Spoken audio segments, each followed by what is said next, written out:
Welcome back, guys, to Houston Coffee Collective Podcast, Episode 5. This one, kind of special. We finally made 20 subscribers, so if you guys like the content, I put it out on Instagram. If you guys like the content, please subscribe, please like it, please share with your friends.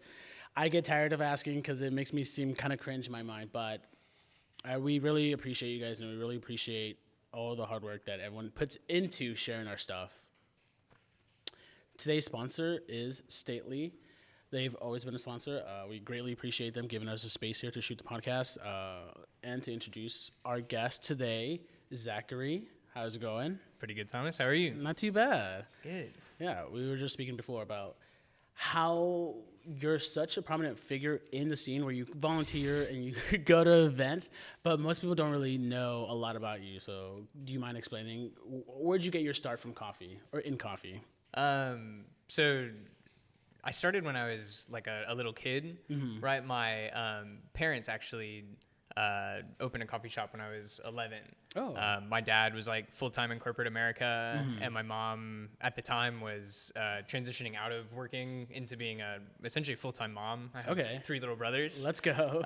So at the time it was like I was 11, and then they were 5 and 3, so we were all little babies, and my dad scouted out this spot in historic downtown McKinney and was like, you know what? I think we want to have a coffee shop. Yeah. And then long story short, I worked there for a really long time as like the family business kid. And good old nepotism. Yeah, right. And then sadly, or not sadly, I guess, for my parents, they sold it to somebody. They sold it to another company. And I went off to college like right around the same time and was looking for a job. And so as a job I knew is I worked in coffee. And so I started working at a cafe out there in College Station called Lupa's. Okay. And that was where I started in specialty coffee. So is your parents' old coffee shop, is it still a coffee shop, or do they get turned into a different business? Now it's a company from San Antonio called Mochas and Javas. Okay. The one that they have was in Frisco. So that was like their breakout into the market. Yeah. Was picking up that store. The Houston-ish scene. Yeah. Well, that was the Dallas-ish scene at the okay. time, right? I'm an import. I'm a Houston import. Oh, snap. Don't let anyone know. So you studied at A&M, I'm guessing. Yeah. What did you study for? Anything related to like agriculture or chemistry that related to the science of coffee, or did you just? No. So I went in like kind of like as a robotics nerd, right? So I was like in high school. I was on my school's robotics team, building like robots that were designed to do all sorts of stuff like climb a ladder and pick up balls. And I thought for sure I was like, this is it. This is like the thing that I want to do forever. And so when I went to college, I went as an engineer. And so I went to A&M because it was like a great engineering school. And what I found out pretty quickly there was that engineering is about like calculus and physics, and it's like totally not about like using power tools and like building the robot. It's a lot cutting metal. It's a lot of math and calculations. Yeah. And so I was a little bit of a slacker, and then there were some other things that happened to me through the course of that. And so long story short, I started school in like 2014 and graduated 6 years later as a human resources major. So I studied human resource development through the College of Education. So lots of my education was surrounding like how to develop systems about like managing people. So like the way I like to explain it is like if you've watched The Office, it's not Toby's job, it's the person who designed Toby's job is like what I studied how to do. Okay. So like less complaints department and more managing a lot of the workflow between people and like designing the complaints department and like how the complaints department should work. Did you enjoy that kind of work? I do a lot, right? Like I think that it's really cool. I really like to think in terms of like systems thinking.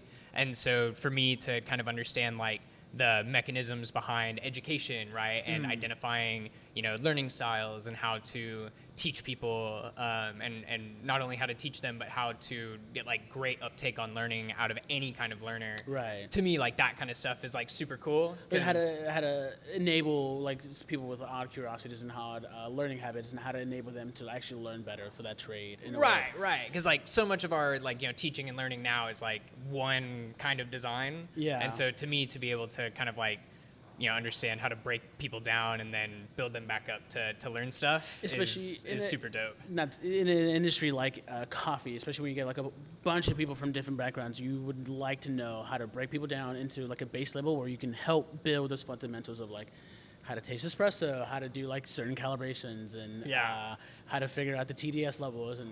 Yeah. So for me, that was like really cool work to come out of school doing, and then I ended up just staying in coffee because like a lot of it is still applicable to what I'm doing now. How did you get into working at BlendIn? So from College Station A&M, how did you just decided to take the move down to Houston?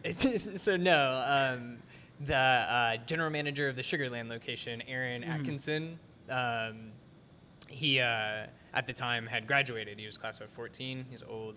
And he would come to visit College Station from Sugarland because when he graduated, he landed a spot at BlendIn like pretty much right as they were getting up and opening. And his fiance at the time, or I guess maybe, I don't know if it was his boyfriend or if they were engaged, what the situation was, partner. Right? But his partner, right, his now husband Riley. Let's go, boys. He was still living in College Station and working on campus. And so Aaron had started commuting and then decided that would not be happening. Yeah. And he moved to Sugarland and would come back to visit. And so when he came to visit, he would come visit Lupa's. And so we got to know each other pretty well. And then in the January of 2020, the owner of Lupa's approached me, and at the time I was one of the assistant managers, and he approached the leadership team and said, "Hey, do you guys know anybody that wants to buy this coffee shop?" He was a kid that had started it in college, and it was turning into too much work for him to still do and then also do what he wanted to do after college. And so he was a like Pokemon card trader. He has like this like huge eBay storefront of Pokemon cards. God knows I know too many Pokemon traders or Yu-Gi-Oh card traders. It's crazy. Magic card traders, you guys are animals. Yeah. So he was taken off on the trading card world, and he said, "Yeah, I got to get rid of this thing. Do you know anybody that wants to buy it?" And I, "Oh, maybe. Let me ask this guy that I know from Sugarland." And so I reached out, and then long story short, they basically said yes. Yeah. And right as we were kind of lining everything up and it was all looking really good, and I'm looking at BlendIn thinking like, dude, these guys are the SCA guys. Yeah. They got this, doctor founder, and they got, all these really talented people in these crazy coffees, like crazy equipment. Right. Yeah. I'm bringing that to me, right? I'm bringing the dream coffee job like to my front door. And then everybody put the mask on because it was COVID time. Oh my God. And so with that, so did all of the money dry up for everybody, right? And so the deal kind of fell through by like the fall. And I still really wanted to work with them, right? By that point, I had really hyped it up, and I was like, dude, like this is the spot. Yeah. And so I reached back out to Aaron. I said, "Hey, are you guys hiring right now? I would love to, at least start up with y'all." And then there was some drama surrounding Lupa's, and I was like, "I got to get out of here." Yeah. And Aaron was like, "Sure, yeah. We're actually getting ready to open a store in Houston, in like October, which turned into January for us. But why don't you come on and train at Sugarland, and then you can be part of like the team for the new store." This being the Allen Parkway team. Yeah, that being the Allen Parkway team. So you started there, and did you start as a barista and then work your way up to just a manager or general manager? Yeah. So when I got hired, that was kind of like part of the conversation was like, okay, we will consider you, no promises, right? And sure enough, right after the Allen Parkway store opened, we did like a round of interviews, and I didn't make the GM at the time, and so I just came on as a barista. But to me, it looked like a spot where I could grow. Yeah. And so I thought I'll give it some time, right, and we'll see if it pays off. And plus, you're like you said, you're almost at your dream job where you're getting at the cutting edge of coffee technology, coffee extraction. You're there. You're doing all the great work that you wanted to do. Yeah. So, using your HR major, do you implement a lot of that structure and planning for training new baristas, or do you specifically go with like blend-in format? So I think that like the two are kind of like one and the same, right? Where like the style of training that we have at BlendIn, or the goal of the training is, stated, right? Is there's some amount of information that you just have to know, right? You Yeah. have to know this information about the coffee. You have to, run the bar this way. You have to understand bar flow. You have to understand the lingo. Right. You have to Yeah. work the register a certain way, right? Same as anywhere. But then the delivery of that information is where I kind of get to use those skills, right? Okay. Where, some people learn great if you just hand them the training manual, right? And they just read it front to back, and then they get on the line and they're ready to go, right? They're just Yeah. great at, like reading the material and then doing it.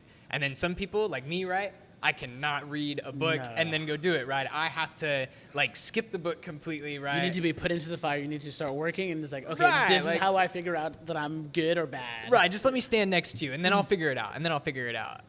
So to me, kind of like when we bring on new people, learning the way that they're going to prefer to learn, the way that they're going to excel at learning, and then catering the delivery of that information to them to that style is where the skill set that I got from my education like really gets to come into play. What about your mechanical education? Do you ever think about working with any kind of like espresso machines, or now that you work at BlendIn, do you do a little bit of that maintenance as well? Yeah. And gets to fulfill that. I don't know, maybe it's something inside of the boy mind, or it's like, I kind of want to work with machines, so I like computers. Yeah. I love building computers, and I like learning a lot of CPUs and motherboards and stuff like that, so I guess it translates well to you, to mechanical parts.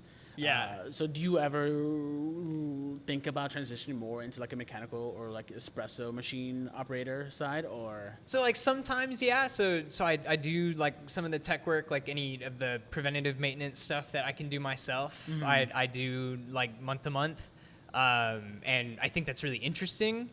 Could I do it like every single day, right? Like be the guy that drives around town and rebuilds espresso machines? Like maybe not. I think like my real passion is still for like teaching.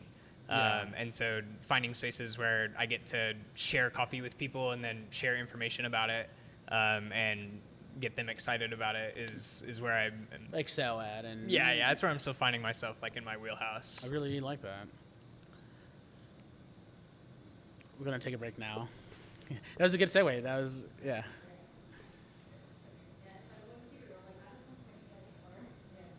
She's getting you water. Sorry. I didn't know if I was allowed to drink while we were filming. Do you have a piece of gum by chance? Not to chew, just to help keep my mouth wet. Yeah, I think there's a good intro, and I wanted to get now into like the actual questions, 'cause I feel like we strayed a little bit too far. Sorry. No, you're good. We're also taking it into a point where like I'm trying to enable you to talk more. Yeah. Yeah, sorry if you need to guide the conversation more. No, this is good. Let me know. I'll shut the hell up. Yeah.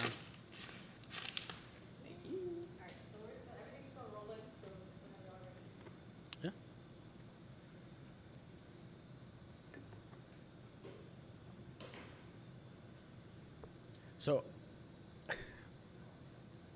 So word around the grapevine is that you are a big decaf advocate. Am I wrong on that? Yeah, I'm like one of the all-time decaf advocates. I think we have to be at BlendIn. Do you think so? Do you think is that because of the structural level of BlendIn, or do you just personally find something that attracts to you in decaf? I think it's because Wei Hong won the U.S. Brewers Cup with the decaf coffee.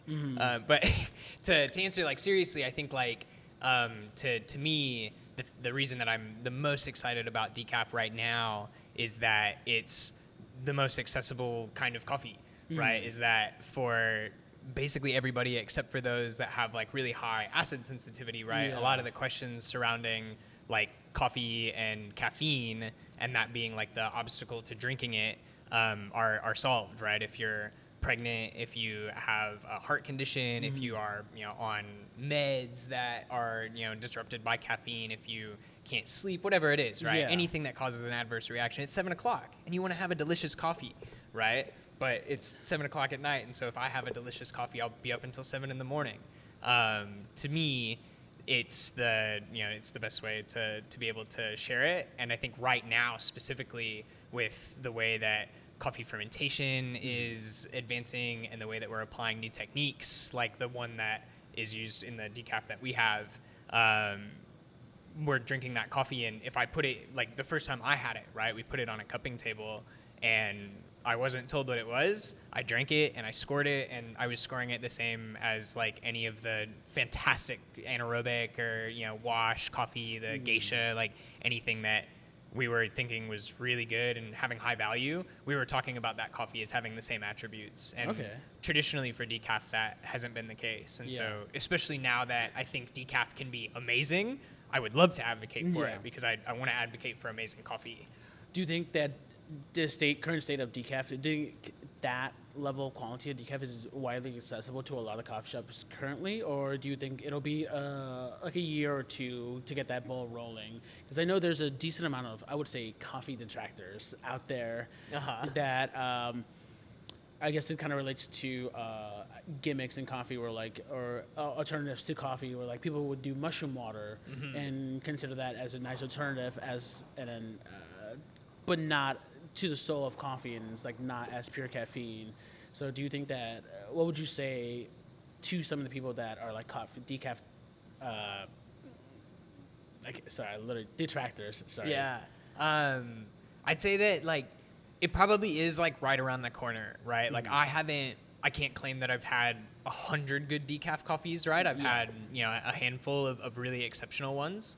And I think that as more producers catch on, so like the guys that we worked with, right? They developed this unique, like never used before decaffeination method.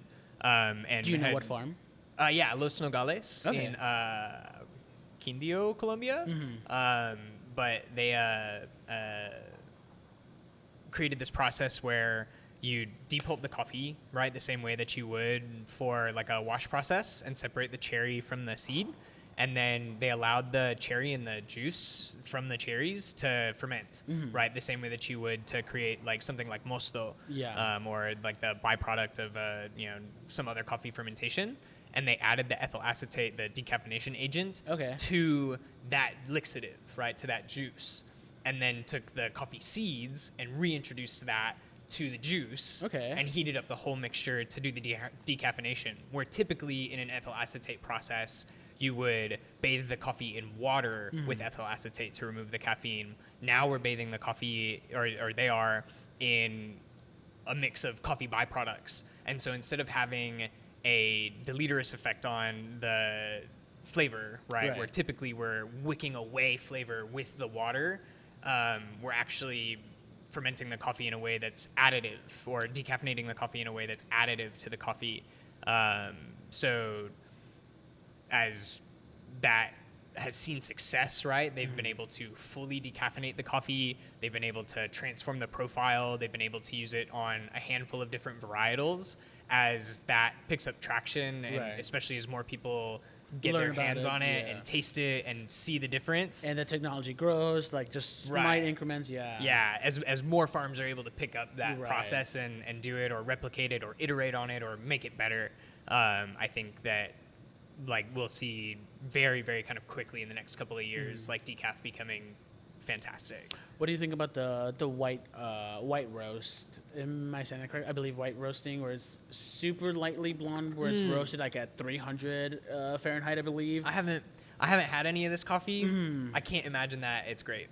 I've only read articles about it, and I've been told about it, where it's supposedly super high in caffeine, but has like a much more nuttier taste to it, as opposed to like actual coffee, like dark and bitter. Not to say that all coffee is dark and bitter, but the complexity of like the acids and the sweetness and the bitterness of coffee. Yeah, like pre first crack, right? You're probably tasting like a lot more like vegetative taste. I think a myth is that it would have more caffeine, right? There's no relation between roast level and caffeine content in coffee. Caffeine is such a large and stable molecule that in order to affect the caffeine content of coffee with heat, you would have to probably turn your coffee into ashes. And so if folks are advertising the white coffee that way, I would be very skeptical. This is an article I read. Yeah. So I've unvictimized you from Okay, the, thank you, the thank you marketing, so from the white much. coffee marketing. I was literally gonna ask someone earlier, a roaster, earlier today, but I forgot. But I thought it would be a good topic to talk to, because we're talking about decaf and that being a trend. I know like a year ago or 2-ish years ago, it was like the charcoal trend, but that never really took off here in Texas. I've heard that it was more of like an LA scene, where you add activated charcoal to your coffee. Oh yeah, like Yeah. they have at like Luce, right? They- Like I've had those. Yeah. But I think it's originated as. Oh, this is all speculation, by the way. I haven't. For reference, I did work at Luce, but I haven't been there in about 3-4 years. Okay. So I always heard of it as a LA trend that started, and my concept of the Houston scene, not just in coffee but in hospitality, that it usually takes us like 5 to 6 years to start adopting these kind of new trends. I wouldn't be surprised. Texas is kind of behind. Yeah, I kind of like it in some regards because it helps you like see if trends actually last for a while before they just start to crumble. But Yeah, by the time it gets here, you know if it's like good or not. yeah, exactly. If it's still like going on strong, and it's like, all right, cool, fuck it, let's just adopt all of this. Yeah, right. Yeah. Go to the next question. So you guys, I saw on your Instagram, you guys visited El Salvador for one of your farms. Mm-hmm. How often do you guys usually go out and visit your farms and talk to suppliers and talk to farmers? Yeah, so not our farms. I want to make that distinction Yeah, just yeah. because we don't own any real estate yet. Yet. But yeah, right. Every roaster's dream. Mm-hmm. But as an organization, BlendIn probably travels to Origin like between 6 and 12 times a year, depending on what the schedule is like and where we're going and who we're coordinating with. So right now we have essentially like permanent relationships with a few folks in Panama. Mm-hmm. And so the owner is down there relatively often and has taken a few of the members of the team. And then we were in Honduras earlier, like just a couple months ago, Okay. to make new relations there, Mm. and then have like a couple of pretty permanent relationships in Colombia. And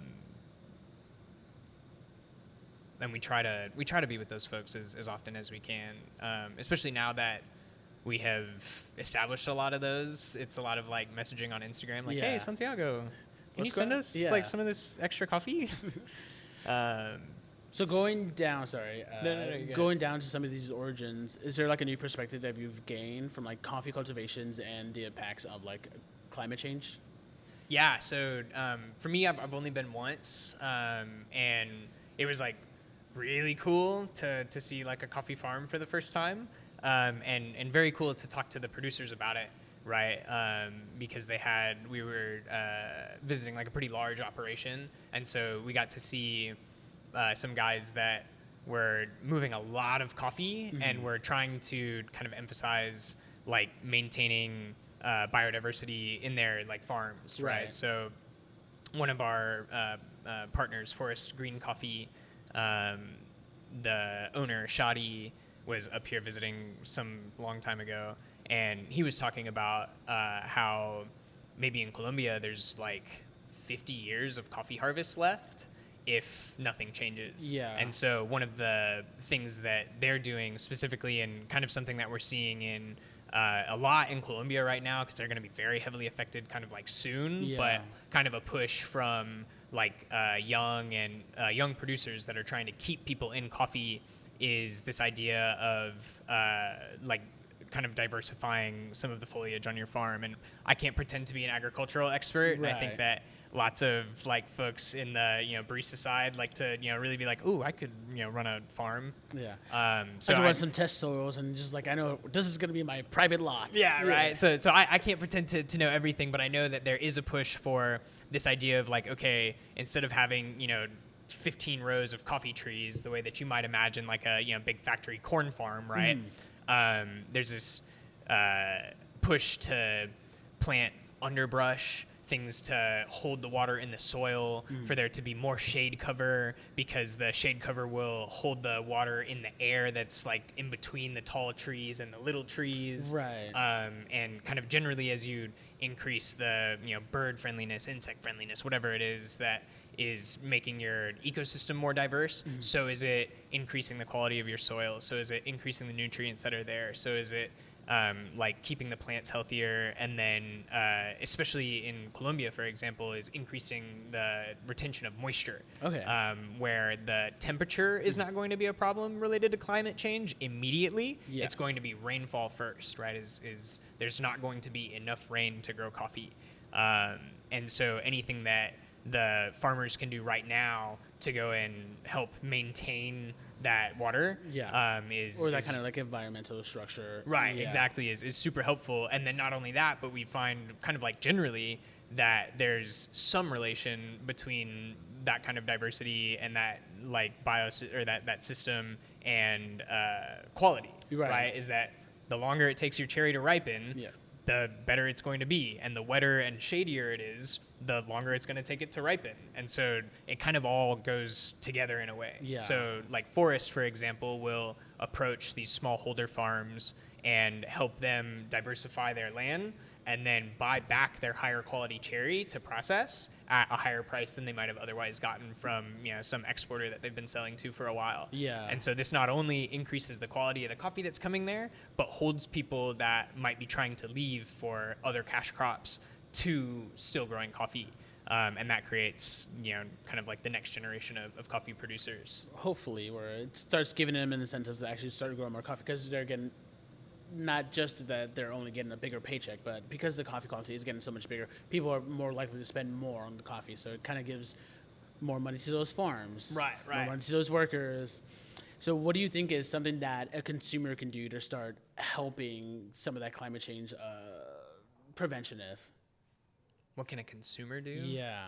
Man, that's a tough question. I know. Should I say how I really feel about consumer behavior? Yeah, why not? We'll cut it out. Not that you didn't get these questions like a few days ago. Climate change was not in the Yeah, question it is hard. list. It's also I think as a consumer, the move should basically always just be to buy local. Even if you're buying local from a guy that's buying from a big supplier, you're probably having a better impact on your community. And so in coffee specifically, buying from roasters that are at least trying to talk about these things, or are more likely buying from green coffee holders like that, you have a higher chance of potentially purchasing coffee from someone that is positively impacting their local environment. But it's really, really difficult right now, I think, especially because there's a lot of misconceptions about transparency in the coffee industry and kind of the buzz surrounding that word. A lot of people think like, oh, like if I read the bag and it has like a picture of, the guy that picked the cherry on it, then like that has to be, better for the environment coffee. And while sometimes that's true, it's really hard as a consumer to know. So to me, kind of the general advice is just always to get as local as possible, and then impact your local community, because that's where you're going to be able to like affect the most change. Okay. Do you think there are, not to take this into a dark turn, but do you think there are plants that would go into that local scene just to garner an audience, just so they can make money? Yeah, absolutely. Okay. Right, like there's the the restaurateur that owns 3 or 4 restaurants and sees coffee as an out to make extra cash, or a company that appears to be small but has some sort of venture capital backing. Right, exactly. So or a local coffee shop that ends up selling and then no one really knows, but a lot of their stuff changes and then they ended up getting bought out by like a large banker or a large investment firm. And then even for those kinds of companies, right, like where are they purchasing their green from, right? Because even at BlendIn, right, I can't claim that everything that we do is completely direct, right? We still work through coffee traders. We're still purchasing from folks where like maybe our ability to trace the coffee is stopping at a washing station. And granted, that's a pretty high level of traceability, especially compared to some years ago for some folks. But you could very easily be a small local business that is even having a positive impact, like here in Houston, for example, and maybe you're buying your coffee from someone that is, kind of not advocating for that same kind of local community impact at the farm level. So it's really, really complex. Yeah. So this is my conception currently. The popularity in coffee right now has probably been exacerbated a lot by TikTok and social media, especially during the pandemic. Do you think that there will be an eventual collapse of the popularity in coffee, or do you think it's just a natural growth? It's a super addictive drug, so I would imagine that it keeps getting big. But so do you actually consider it a drug, or do you? Well, just think, yeah, right. It's like it's undeniable to anybody that tries to claim that coffee is like not having some effect on your body, right? It's like I'm probably addicted to caffeine. I would confidently say that. I would confidently say that as well, and some of my other friends, obviously, because you get like caffeine withdrawals. So, like, right. I get a headache at 1 o'clock if if I don't drink a cup in the morning. So. I don't drink a cup and I feel like a degenerate loser. Yeah, right? It's like, oh man, like, why do I feel terrible, right? And then you like take that first sip and you're like, everything's okay. Yeah. Right? So, it's the second most traded commodity in the world behind oil. So to me, like the specialty side is kind of like burgeoning a lot. And folks are kind of like, there's this kind of big push against like giant commercial operations, and so people are always looking for alternatives to something like Starbucks right now. Right. And I think that especially if corporations like that can't build back like consumer trust to like bring people back into those spaces, it'll be really difficult to kind of eliminate the hold that our kind of space has on folks right now. And I think that there will always be like a base for those kind of folks. So I don't know. There will be like ebbs and flows, but I don't like collapse, right? Yeah. I don't know. I don't know if it would like come crashing down per se. I mean, I think about it because we were just talking about like certain coffee farms might have like 50 harvests left, but this is also like so hard to theorize. Like, what would it look like 55 years from now? What is the state of the coffee? And like, will us working and us doing this interview will actually impact it way more than we actually think of. So it is a really tough question, but it's always fun to like speculate. It's always fun to like just think about like things are great, but they're gonna collapse soon. It's like what if? What if? I think that's like happening like in a number of Different spaces. ways. Yeah. I've said this to my friends so much. Like, I feel like this has been probably my worst year of all my life. I've been alive for 28 years. And this is probably my worst year, but people are looking shocked. Yeah, it's I don't know. Just a lot of things has happened this year, but it's also one of those things where it's like I haven't lost hope, and a lot of things are moving forward. Not just with like Houston Coffee Collective, but in the coffee scene that kind of brings me a lot of hope for the future.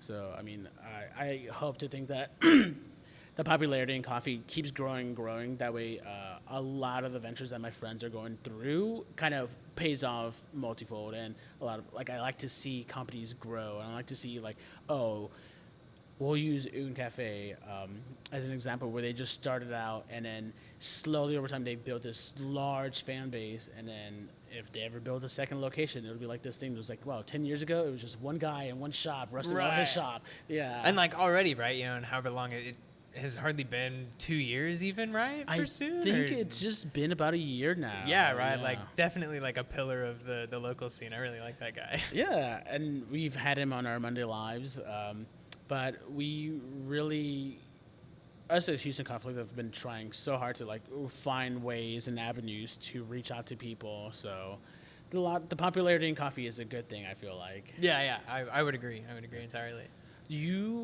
So I don't know if you remember this, but I believe it was this year or 2023 USBC. You were you were volunteering and running the cup tasters or brewers. I was doing roasters that year. You were doing roasters? Yeah. I think I also remember at seeing you volunteering manning one of the stations because I came in and you were speaking to one of my friends and I just walked away. But I was going to say, do you have any aspirations to compete in other avenues of coffee competitions? Because I know you do you have asked me to help you judge or be a guest judge for your BlendIn specialty coffee. The signature drink series. Yeah. So have you ever thought about taking that into barista competitions, or do you preferably prefer cup tasters? So I actually competed last year in October in the barista preliminaries. Okay. And landed a seated spot for the season. So I got third place at the time, and will compete again this coming season in the barista category. Okay. And then because BlendIn's really closely tied to the roasting competition and brewers, I've had the opportunity at the qualifier that was hosted here in Houston to work like a whole mess of jobs. And so I actually was supposed to have competed right from the preliminary to that qualifier. I was supposed to be in that qualifier. And then I got the opportunity to work on some stuff, right? Somebody, essentially said, hey, like I need a little help with this thing. Can you, come out? And frankly, I was probably a little underprepared to get on stage at that level. At the time, I didn't think so, right? I was like, oh man, should I volunteer? Should I compete? Like, I'll help out, right? I'll get a sneak peek behind the scenes. And I'm so glad I did not do that qualifier, because I was watching those presentations, dude, and I would have made a complete fool of myself. Really? Yeah. So like the one that I did in October, the preliminary, I didn't prepare as much as some other competitors for. My routine was memorized like on the plane to North Carolina. And then I showed up to Black and White Coffee Roasters kind of with the idea that like, oh, like this will be a great learning experience, and then I'll sign up for the qualifier because the registration won't fill up. And then was just like really successful.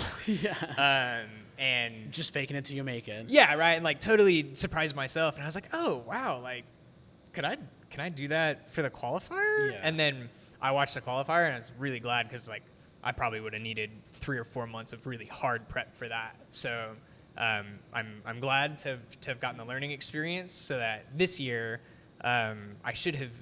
They essentially let me defer my spot. Right, I was guaranteed a spot in the qualifier from the preliminary, so I deferred it to this year. And then they changed the format completely this year. So I don't know exactly what's going to happen, but I will be competing at the barista show. Whatever it looks like. Yeah. I mean, I hope you make it to Expo, because obviously Houston's gonna, or I shouldn't have said that, but Houston's going to be the host of next Expo. And it's just good to have, I feel like, local talent actually make it to that competitive national scene. Yeah. As long as they don't find out I'm not local. You just don't have to bring it up. Yeah. So we're wrapping up near the end of the podcast. Did you have any questions for us? Or did you want to shout out any people? I don't think so. Yeah. I did want to say, because you had posted a question about like gatekeeping and like the way that people are about coffee quality. Yeah, I was thinking about how to work that into the question, but I think we kind of talked about it a little bit with the decaf, and then I've just been stumbling around. But I feel like, so I'll just rephrase the question. So a lot of people, especially with like automatic machines, like it would pull your shot automatically and steam your milk automatically. Some people would say that that's like disingenuous to specialty coffee. Do you think that's like a good standard to have to keep quality in coffee, or do you find that as just weird and gatekeepy? I think it's super weird and gatekeepy, right? Like I'm a proponent of like the future of accessible home user experience is like the Nespresso machine, right? And maybe not literally the Nespresso machine, but the idea that you can have cafe quality coffee with one push of a button in your house, I think is becoming just as real as, any like going to a local coffee shop. Right. Is that there's been this idea that like, like you have to go to the coffee shop to get like the best coffee. But I think that might not be true like pretty soon. And to me, that's very exciting and still does leave room for artisanship, right? Like there's kind of like a disconnect between the super auto folks, right? Like me that would advocate for it, and then folks that would say, no, unless you apply the pressure manually, then you're not, making like legit espresso. I think that You got to tilt your cup and you got to have it at this angle or else. right. It's like I think coffee's about drinking great coffee with people, and so if we can drink great coffee with people at the push of a button, I think that that's what it should be for, as opposed to like forcing people to spend $1 zillion on gear that they don't gear they don't need and that they don't know how to use. What would you say to a lot of those people that also are like a big component or a big attracted to alternative caffeine methods, like we were talking about, like dirty mushroom water and stuff like that? Do you think that has any place in like cafes or anything like that? In cafes, maybe, right? Like, I think that cafes are just a result of the market demand and your vision, right? And you line up your vision for the cafe with whatever your market is responding to. Right. And so if there's a market for that kind of stuff, then I think great, right? Give people what they want. Would I consider it like part of the coffee experience? No. Right. But if that makes it into the cafe, right, then it's part of the cafe. Right. And that's fine, right? Like anybody, whatever floats your boat, man. You don't have to drink coffee, even if I'd really like you to. Yeah. Even so, what do you think about like certain shops that are just more restaurant and have a coffee experience to the side of that? Do you find those to be part of the coffee going experience, or do you consider that just a restaurant? I guess it depends on how good the coffee comes out. Okay. Right, because there's definitely the restaurant that just hits the button, and I've had some hit the button coffee. Yeah. You order a cappuccino, it's all foam, and I was like, damn, it's super hot. Right. Right. It's like 10 million degrees, and it comes in a paper cup, and they're like, have a great night. It's like, sweet, I'll try to drink this tomorrow morning. Yeah. It'll still be hot. Yeah, so I don't know if I would say that's part of like the specialty coffee scene, but there's a place for coffee to be there. Right. Right. Like, yeah, the way that there's a coffee for everybody. Some people really like the triple hot, all foam cappuccino at the end of the meal. Like for some people, that's the way to sign off. Maybe not for me, but no. I'll drink it, but God, do I wish I had a better drink. But yeah, right. A couple of raw sugars with you, right? Just drink some water and then put the coffee inside. Yeah. But Zach, I really appreciate you coming here, taking time out of your day to sit down with us and talk. Any final words for us? Any final words to the audience? No, thank you guys for having me. I really like what you guys offer to the scene. I think that I was talking to somebody about this the other day actually, and they were talking about how Houston. This coffee scene feels very disconnected. And I think if you're inside of the scene, right, and you see the baristas that like know each other, right, you can kind of draw the lines. Right. But to an outsider like myself coming into the industry, it feels very disparate. And so I really appreciate having the community brought together in a way that feels like very intentional or very driven to kind of getting everybody on. Well, we appreciate that. So I like it. I don't think it a lot. the scene is that disconnected. I don't know. Maybe it's just how certain states have a ready supply of coffee shops like at every corner, so it feels like there's much more of a presence of community. But here, I feel like maybe because everything is just a bit more spread out, it feels lessened. But I mean, I feel like, I don't know, I go to coffee shops and I still see baristas on their days off, and I'm like, damn, that's cute. Yeah. I don't think the community itself is just like if you know, I guess. Yeah. I think if you actually take the time, I think this is also like we get a few people coming to us and it's like, how do we break into the Houston coffee scene? And it's like, you just have to show up. You just have to be part of the community. And it's like, go to Thursday night throwdowns. Yeah, exactly. Like, I think this is just literally a Houston thing where like people recognize genuine people really fast. So it's like you have to be genuine. You have to have your intentions come off genuine, or else Houston just won't really accept you like that. And right. I don't know if that's just a Houston coffee scene or if it's just a Houston thing in general. I think it's a pretty Houston thing. Yeah. I think since I got here, it's one of the things I really like about it. Right, just people tell me what they feel. I try so hard not to say. That's why I've been stumbling a little bit. So I would think of, because now that you're telling me that you're have an interest in mechanics and HR, I was thinking of so many different questions, but it sort of made me stumble on questions that I had now. For the next one. For the next one, yeah. I feel like I cheated you on this experience. I cheated the audience, but I appreciate you coming here. Yeah, man. Thank you guys for having me. Yeah, thank you guys. We'll see you next time, eh? Don't forget to like and subscribe.